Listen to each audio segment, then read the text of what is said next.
Bismillahirrahmanirrahim. Assalamualaikum warahmatullahi wabarakatuh. Alhamdulillah, wassalatu wassalamu ala rasulillah, la nabiyya ba'da, amma ba'du. Alhamdulillah, segala puji dan syukur kepada Allah Subhanahu wa ta'ala. Salawat dan salam kepada Nabi kita Nabi Muhammad sallallahu alaihi wasallam, dan kepada keluarga beliau, para sahabat, para tabi'in, dan segenap umat Nabi Muhammad sallallahu alaihi wasallam. Bapak Ibu saudara jamaah pengajian Masjid Nurul Iman rahimahullah. Seperti yang sudah disampaikan bahwa materi kajian kita yaitu tentang akidah, tentang keimanan. Dan posisi akidah atau keimanan dalam ajaran agama Islam kita yaitu sebagai fondasi kehidupan kita. Maksudnya apa yang akan muncul dari kita, apakah ucapan ataukah perbuatan, harus kita kembalikan kepada fondasi.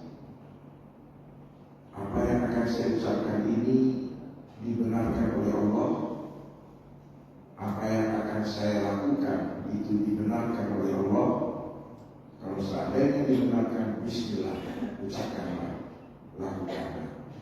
Tapi sebaliknya, kalau seandainya apa yang akan saya ucapkan itu dilarang oleh Allah, karena di situ mengandung unsur bohong, tipu, atau kezaliman, fitnah, maka jangan ucapkan.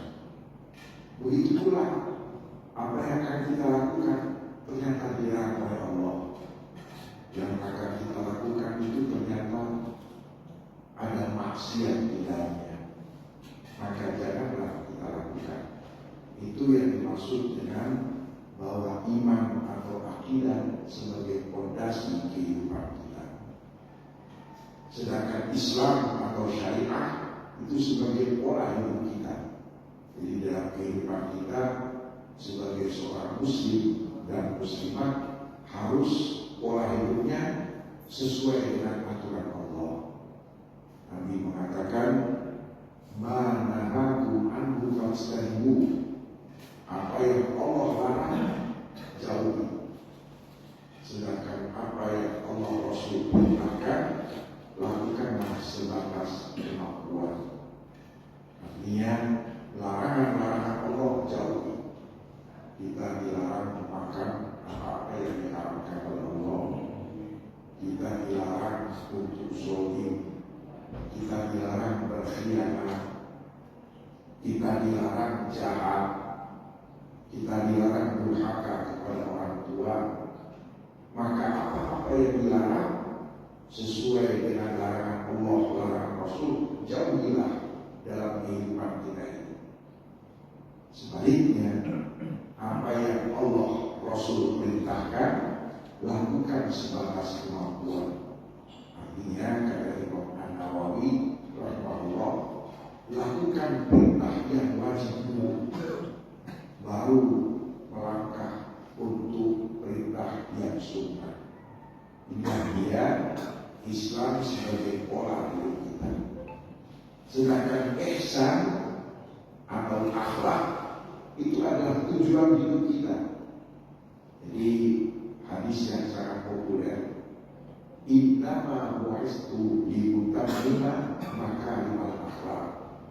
Aku ini, kata Nabi kita, hanyalah diutus oleh Allah untuk menyempurnakan akhlak yang mulia. Jadi Nabi kita diutus oleh Allah bukan untuk kita banyak-banyakkan sholat, bukan pula untuk banyak-banyakkan puasa, berlomba-lomba banyak-banyakkan baca Al-Quran bersama. Yang Allah utus Nabi kita tujuannya adalah bagaimana kita menjadi manusia yang berakhlak mulia. Ini catatan penting Bapak Ibu. Jadi kita harus menjadi manusia manusia yang berakhlak mulia, berakhlak kepada Allah, berakhlak kepada sesama manusia, bahkan juga berakhlak kepada segenap makhluk-makhluk Allah, kepada lingkungan.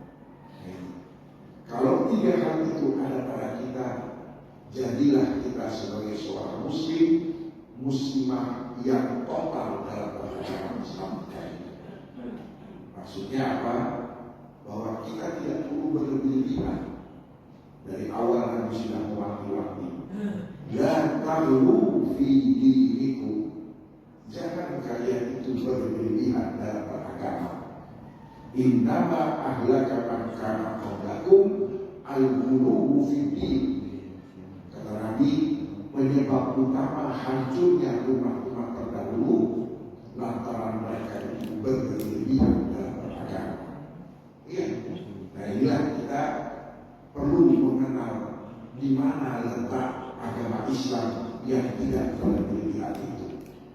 Topik kita yaitu tentang wasatiyatuha wa'tidaluha fi babi anbiya'illah wa rasulih alaihi wassalatu wassalam.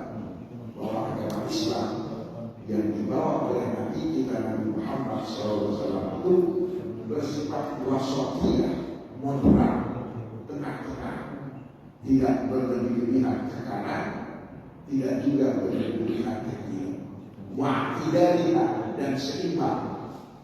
Fi babi anbiya'illah, yaitu berkaitan dengan sikap terhadap para nabi, para rasul alaihi wassalatu wassalam. Pertama, Bapak Ibu, di antara nikmat Allah yang maha luar biasa yang Allah berikan kepada kita manusia, tatkala Allah mengirim atau mengutus para nabi dan para rasul dari golongan manusia itu sendiri. Dan nabi rasul itu dikenal siapa mereka, dikenal nasabnya, dikenal akhlaknya. Dan nabi rasul itu adalah manusia pilihan Allah, manusia yang dipilih oleh Allah, min awsatihim makanatan wa nasaban. Dan mereka itu pun manusia yang sama dengan lingkungannya, dengan umatnya, termasuk Nabi kita Nabi Muhammad sallallahu alaihi wasallam. Makanya Allah katakan di dalam Al-Quran, "Walladzi ba'atsa fil ummiyina rasulan." Dialah Allah yang telah mengutus di tengah-tengah masyarakat yang ummi, masyarakat yang buta huruf, buta aksara. Jangankan bisa menulis, membaca pun mereka tidak bisa. Seorang rasul. Jadi nabi kita pun bagian daripada masyarakat yang ada pada saat itu. Masyarakat yang tidak bisa membaca dan tidak bisa menulis. Makanya nabi kita itu disebut an-nabiyul ummi, yaitu nabi yang buta aksara, buta huruf, tidak bisa membaca dan tidak bisa menulis. Dan nabi atau rasul itu mengajak kaumnya untuk kebaikan dan apa yang memberikan manfaat di dunia dan di akhirat bagi mereka. Di sisi lain, nabi rasul itu juga memperingati kaumnya, memperingati manusia untuk meninggalkan apa-apa yang dapat mencelakakan mereka, yang dapat menimbulkan negatif bagi mereka, baik di dunia maupun di akhirat. Juga mengajak manusia untuk beribadah kepada Allah semata, mengikuti perintahnya dan menjauhi larangannya, dan mewanti-wanti, mewaspadai manusia jangan sampai berbuat syirik terhadap Allah atau melanggar maksiat terhadap Allah Ta'ala, yaitu melanggar perintahnya dan melakukan larangan-larangannya. Di dalam Al-Quran banyak ayat-ayat yang menjelaskan ini. Antara lain ada dalam surat An-Nahl ayat 36. Apa kata Allah? Inna auhayna ilaika. Oh, salah. Surat An-Nahl Surat An-Nahl ayat 36. Kata Allah, wa laqad ba'atsna fi kulli ummatin rasula. Sungguh kami telah mengutus, kata Allah, bagi setiap umat itu ada rasul. An'budullah. Dan apa sih yang diminta oleh Rasul utusan Allah itu? Ubudullah, beribadahlah hanya kepada Allah. Wajtanibut taghut, jauhi sembahan-sembahan Tuhan-Tuhan selain Allah. Faminhum man hadallah. Karena itu ada di antara manusia yang memberikan hidayah kepada kita. Wa minhum man haqqat alaihi dhalalah. Tetapi ada di antara manusia yang sudah kena stempel oleh Allah, yang hatinya sudah tertutup, matanya tertutup, telinganya tertutup, sehingga tidak mau mendengar dan tidak mau mengikuti apa yang disampaikan oleh para nabi dan para rasul. Kembali lagi Allah menjelaskan dalam surah An-Nisa ayat 163. Kata Allah apa? Inna auhayna ilaika ma auhayna ila Nuh wan nabiyina min ba'di. Sesungguhnya kata Allah, kami telah memberikan wahyu kepada engkau hai Muhammad. Jadi nabi kita itu dipilih oleh Allah menjadi nabi, menjadi rasul, dan dibuktikan itu dengan Allah berikan wahyu kepadanya berupa ajaran-ajaran Allah untuk disampaikan kepada manusia. Kama auhayna ila Nuh, sebagaimana kata Allah, kami juga telah memberikan wahyu sebelumnya kepada siapa? Kepada Nabi Nuh, wan nabiyina min ba'dihi, dan nabi-nabi setelah Nabi Nuh. Wa auhayna ila Ibrahim wa Ismail wa Ishaq wa Yaqub wa Ismail. Seperti kata Allah, kami berikan wahyu, kami pilih Nabi Ibrahim, Ismail, Ishak, Yakub, wal Asbab, dan cucu-cucunya Nabi Ibrahim, wa Isa, termasuk Nabi Isa, wa Ayyub, wa Yunus, wa Harun, wa Sulaiman, wa ataina Dawud Zabura, dan kami telah memberikan kepada Nabi Daud kitab Zabur. Wa rusulan qasasnahum 'alaika min qabl, dan ada rasul-rasul kata Allah ini yang kami ceritakan kepada engkau hai Muhammad. Wa rusulan lam naqsushum 'alaik, tapi ada juga rasul-rasul yang kami kata Allah tidak menceritakan kepada engkau. Itulah sebabnya kalau ditanya berapakah jumlah nabi rasul, jawabannya Allah wa'alam, hanya Allah yang tahu.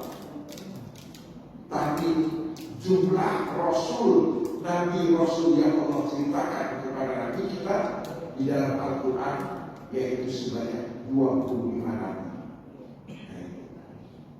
Jadi ayat ini menjelaskan ada yang Allah ceritakan, ada yang Allah tidak ceritakan. Wa kallama Allah Musa taklima, dan Allah pernah berbicara kepada Nabi Musa. Rusulan mubasyirin wa mundzirin. Mereka rasul itu apa tugasnya? Mubasyirin, memberikan kabar gembira bagi hamba yang taat, hamba yang soleh dan solehah, diberikan kabar gembira bahwa surga menanti mereka. Wa mundzirin, di sisi lain Nabi Rasul itu memberikan peringatan, memberikan ancaman bagi mereka yang tidak beriman, bagi mereka yang durhaka, yang menentang Allah, bahwa di sana ada neraka.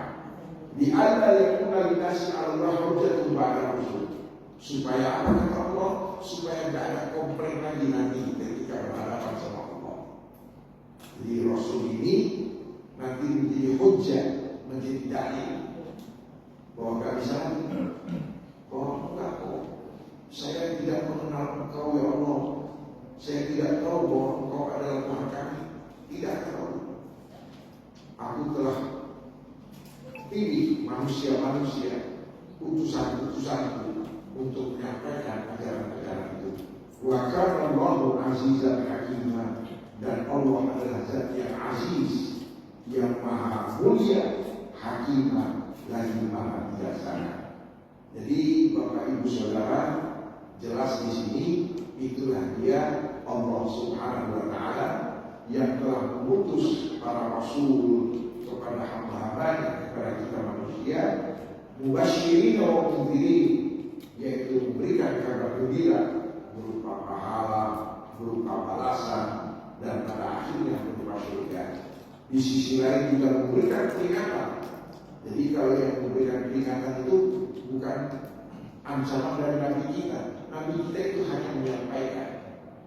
Faman ya'mal mithqala dzarratin khairan yarah, wa man ya'mal mithqala dzarratin syarran yarah. Disampaikan itu sama Nabi. Dan itu adalah perintah Allah Subhanahu wa taala, bahwa itu adalah janji dari Allah Subhanahu wa taala. Bahkan dijelaskan di dalam Al-Quran juga, surat Toha ayat 134. Apa kata Allah? Laula arsalta ilaina rasulan fanattabi'a ayatika min qabli an nadhilla wa nakhza. Alangkah beruntungnya, kata orang-orang kafir nanti di hadapan Allah, seandainya kau ya Allah mengutus kepada kami Rasul, maka kami akan mengikuti ajaran-ajaranmu sebelum kami menjadi makhluk-makhluk yang hina, makhluk-makhluk yang rendah saat sekarang ini. Jadi mereka komplain. Jadi ya Allah, kami begini ini karena kami tidak mendapatkan Rasul, karena tidak ada Nabi Rasul kepada kami. Itu nanti akan terjadi. Artinya apa? Maka ketika itu terbantah alasan mereka itu, karena memang Allah telah menyampaikan, mengutus para nabi dan para rasul untuk menyampaikan semua itu kepada kita manusia. Hanya saja mereka tidak mau mengikuti. Dari sinilah Bapak Ibu kita dapat memahami bahwa sikap manusia terhadap Nabi Rasul itu beragam.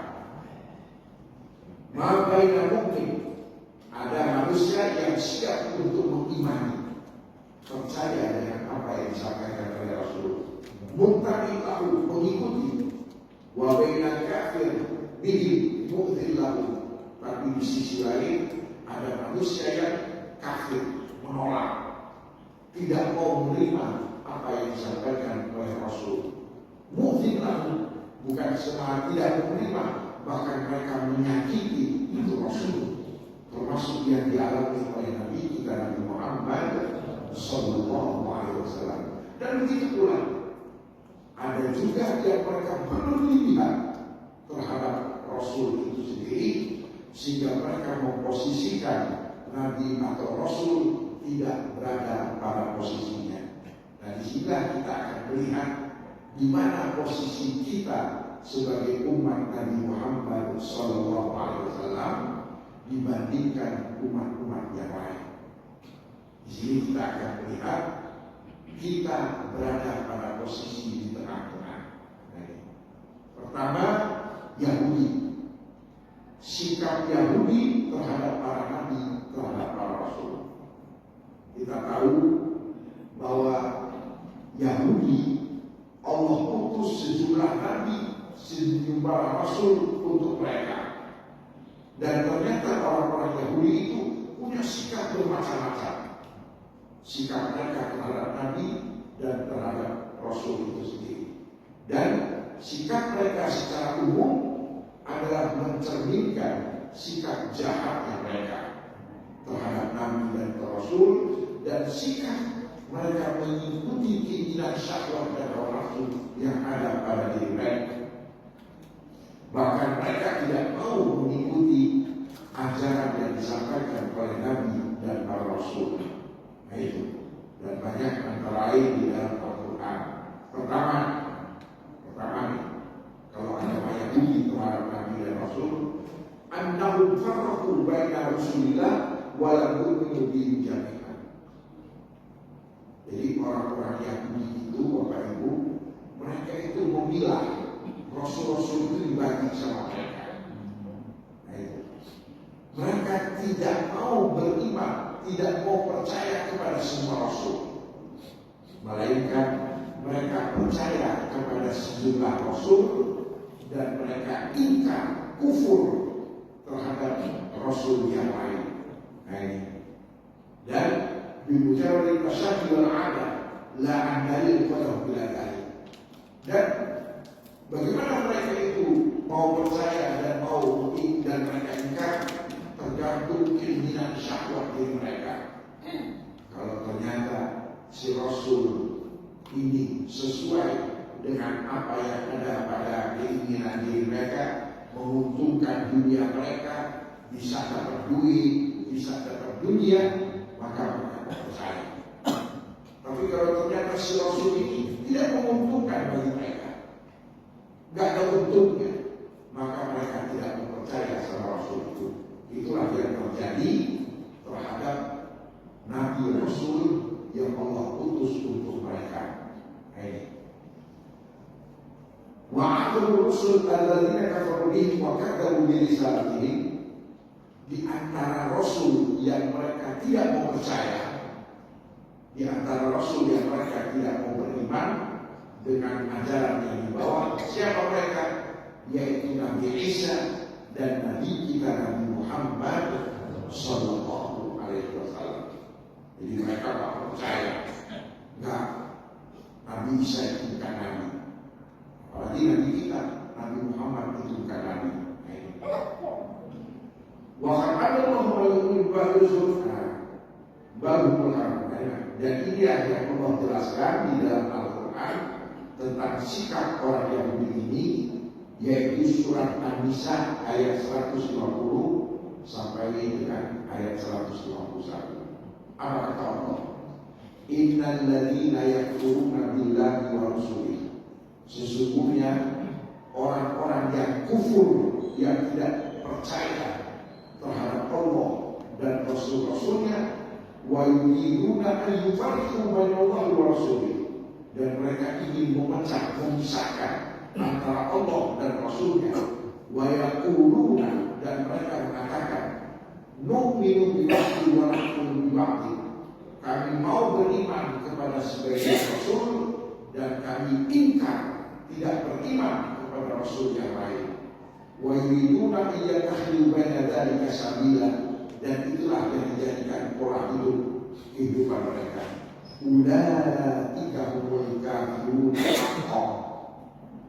Mereka itulah kata Allah yang betul-betul sebagai orang kafir.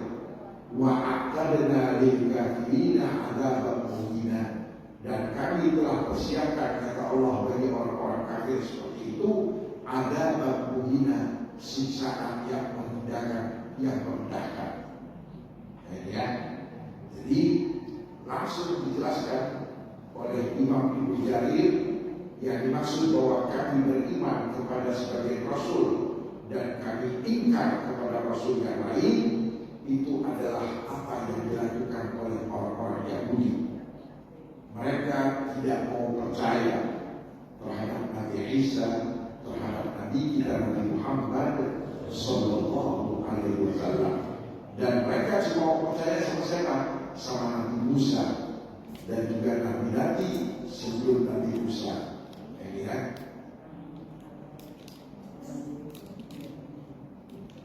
Kemudian yang kedua, anam khadalul anbiya'ahum wa lam yaqulu bi nasrihi. Sikap orang Yahudi terhadap Nabi Rasul itu apa? Bahwa mereka itu merendahkan Nabi, menghina Nabi, dan mereka tidak mau menolong, membantu para Nabi.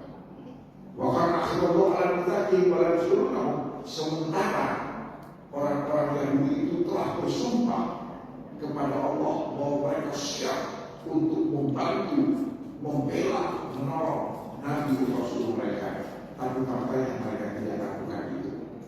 Ini yang Allah jelaskan di dalam Al-Quran surat Al-Ma'idah ayat 12.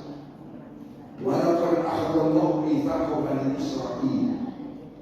Allah telah mendapatkan ikrar orang-orang Bani Israel.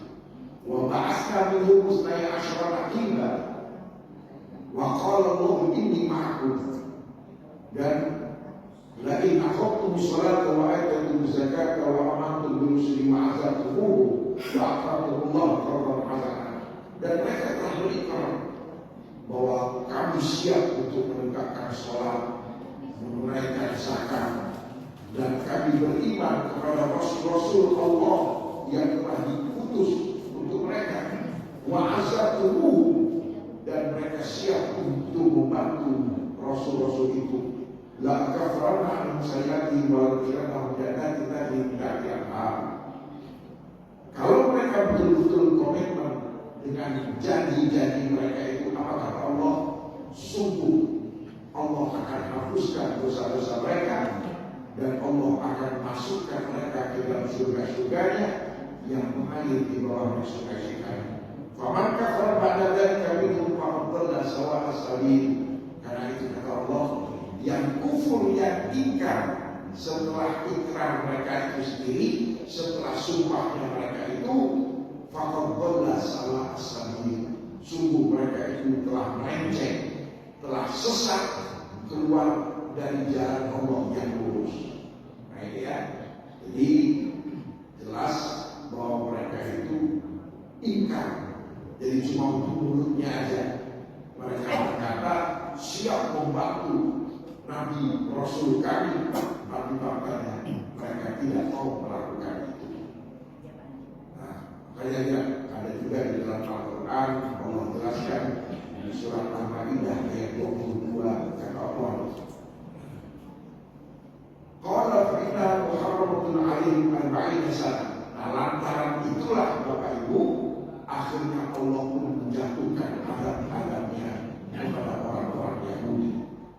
Antara lain, qalu ya Musa inna fiha qauman jabbarin wa inna la nadkhulaha hatta yakhruju minha fa yakhruju minha fa inna dakhilun.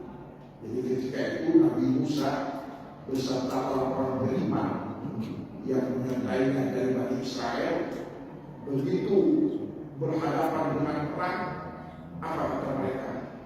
Wahai Musa, mereka adalah kaum yang gagah, yang kuat, dan kami tidak akan masuk ke kota itu kecuali kalau mereka sudah keluar. Kalau mereka keluar, baru kami masuk. Padahal dari awal ngomporin, ayo kita siap perang. Nah itulah dia tentunya. Makanya kadang-kadang hati-hati seperti kejadian di Yemen. Saya ingat juga kayak kejadian tahun 67. Jadi waktu itu dunia Arab mereka sepakat untuk memerangi Israel. Singkat-singkat udah mereka ngomporin, terutama sekali yang dikomporin apa? Negara-negara tetangga, termasuk Mesir. Akhirnya itulah yang kejadian. Akhirnya apa? Anwar Sadat angkat senjata perang melawan Israel.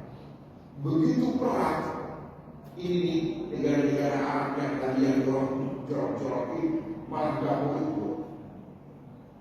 Akhirnya singkat cerita perang cuma dua negara, Mesir lawan Israel. Akhirnya Mesir kalah, bukan cuma kalah, wilayah Sinai yang berbatasan dengan Israel itu dicampur sama Israel. Kemudian singkat cerita terjadilah perjanjian Camp David, ya, untuk stop perang. Ya udah, karena waktu itu Mesir kalah, akhirnya nggak mau diterusin perang itu, terjadilah perdamaian Camp David. Dan itu yang melatar belakangi kenapa Anwar Sadat ditembak pas lagi peringatan 6 Oktober Hari Nasional. Kejadiannya itu tahun 81. Saya datang ke Mesir tahun 83. Nah, dari situ Mesir sudah punya pengalaman. Cuma maunya doang, cuma keluar-keluarnya doang. Begitu udah perang beneran malah gak mau. Makanya Mesir gak mau lagi pengalaman pahit itu. Mesir menempuh dengan cara damai. Akhirnya persingkat cerita dengan cara diplomasi Mesir berhasil semua wilayah yang dijajah, wilayah Mesir yang kita dijajah sama Israel, sekarang semua kembali 100% utuh. Jadi tidak ada lagi wilayah Mesir yang berada di bawah jajahan Israel. Jadi kalau misalnya Bapak Ibu jalan-jalan ke sana, itu pergi ke daerah Sinai, tempat Tur Sinai, bukit di mana Allah memberikan wahyu kepada Nabi Musa. Di perjalanan itu kita melihat ketika perbatasan itu ada satu komplek Pak. Dia itu berupa bangunan-bangunan yang sudah dibangun sama Israel. Karena itu akan diserahkan wilayah tanah itu kepada Mesir, dihancurin habis sama diratakan, diratakan sama Israel. Jadi sama Mesir itu dijadikan apa ya, semacam museum lah, ya, dijaga, dilindungi untuk melihat itulah jajahan. Sudah mereka menjajah, mereka membangun, begitu mau diambil tanahnya sama Mesir, dihancurin. Mereka tidak mau menyisakan sedikit pun apa yang telah mereka bangun. Termasuk juga Mesir berhasil merebut terusan Suez. Dulu terusan Suez itu pernah diambil sama Israel. Nah itulah dia Bapak Ibu. Makanya Mesir sudah punya pengalaman bahwa ketika perang lawan Israel, bukan Israel Bapak Ibu yang lawan, Amerika. Dan gak sanggup kekuatannya. Ya Bapak Ibu, karena akan siap-siap ya. Rasa demikian dari kita untuk hari ini. Mudah-mudahan Allah memberikan hidayah dan memberikan kepada kita agar kita memiliki akidah yang benar, akidah yang kuat, sehingga dengan akidah itu amal ibadah kita bisa diterima oleh Allah Subhanahu wa Ta'ala, dan dengan akidah yang benar dan kuat itu Allah jemput kita dalam keadaan husnul khotimah. Amin ya rabbal alamin. Mari kita tutup dengan membaca al-Hadis. Subhanallahumma wa bihamdika asyhadu an la ilaha illa anta astaghfiruka wa atubu ilaik. Walhamdulillahil alamin. Wassalamualaikum warahmatullahi wabarakatuh. Baik, Bapak-Ibu sekalian, terima kasih Ustaz yang telah menyampaikan materinya sesuai dengan apa yang saya sampaikan di bawah. Tidak ada tanya jawab sehubungan dengan kita akan melaksanakan peringatan Masjid Islam. Maka demikian, mari kita bersama-sama untuk mengucapkan Alhamdulillah. Silakan ibu-ibu yang belum disiapkan. Terima kasih. Assalamualaikum